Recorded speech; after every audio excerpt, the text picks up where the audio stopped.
त्यानंतर बुलेटिनला सुरुवात करताना अत्यंत महत्त्वाची पहिली अपडेट आपण पाहतोय नाशिकमधून ती समोर येते।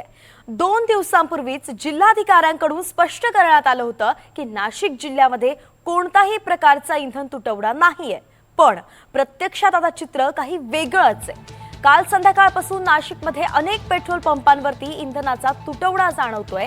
फक्त अत्यावश्यक सेवांसाठीच पेट्रोल उपलब्ध करून देण्यात येत आहे। याचा आढावा घेतलाय आमचे नाशिकचे प्रतिनिधी राहुल वाघ यांनी।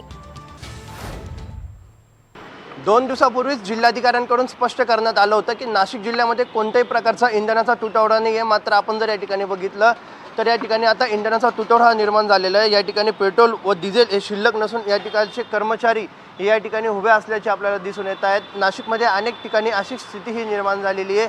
फक्त आता अत्यावश्यक सेवांनाच या ठिकाणी पेट्रोल व डिझेल हे उपलब्ध करून देण्यात येते। आपण जर बघितलं तर गेल्या 8 दिवसांमध्ये 3 वेळा हे डिझेल व पेट्रोलचे भाव हे वाढवण्यात आलेले आहे आणि अशा परिस्थिती जरी असली तरी इंधनाचा मुबलक साठा हा आता नाशिकमध्ये उपलब्ध नसल्याचं चित्र हे समोर आलेलं आहे। जिल्हाधिकारी यांनी 2 दिवसापूर्वी इंधन असोसिएशनच्या बैठकी घेतलेली होती आणि त्यामध्ये स्पष्ट करण्यात आलं होतं की नाशिकमध्ये पुरेसा साठा हा उपलब्ध आहे। परंतु आपण जर या ठिकाणी बघितलं तर या ठिकाणी आता पेट्रोल पंप या ठिकाणी कोणत्याही प्रकारचा इंधनाचा साठा उपलब्ध नसल्याचं आपल्याला दिसून येतं आहे। या सर्व अनुषंगाने बोलण्यासाठी आपल्यासोबत काही पेट्रोल पंपाचे कर्मचारी आहेत। दादा, कधीपासून या ठिकाणी साठा उपलब्ध नाही आणि कधीपर्यंत येणार?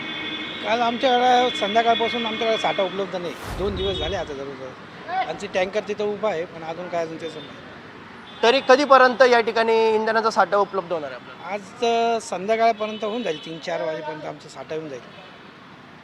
खरं तर आपण जर बघितलं तर नाशिकमध्ये कालपासून इंधनाचा साठाचा तुटवडा हा जाणवू लागलेला आहे आणि एकंदरीत आपण हा जर बघितलं तर उद्यापर्यंत हा साठा पुरवठा येईल असे हे चिन्ह आपल्याला दिसून येत आहे। व्हिडिओ जर्नलिस्ट विकी पवार, मी राहुल वाघ, NDTV मराठी, नाशिक।